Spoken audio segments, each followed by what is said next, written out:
Alright, we're working on the 1978 Ford F-150 Ranger, and I got the thermostat installed.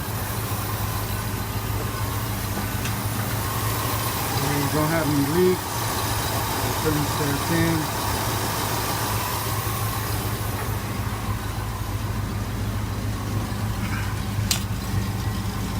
No leaks underneath the vehicle.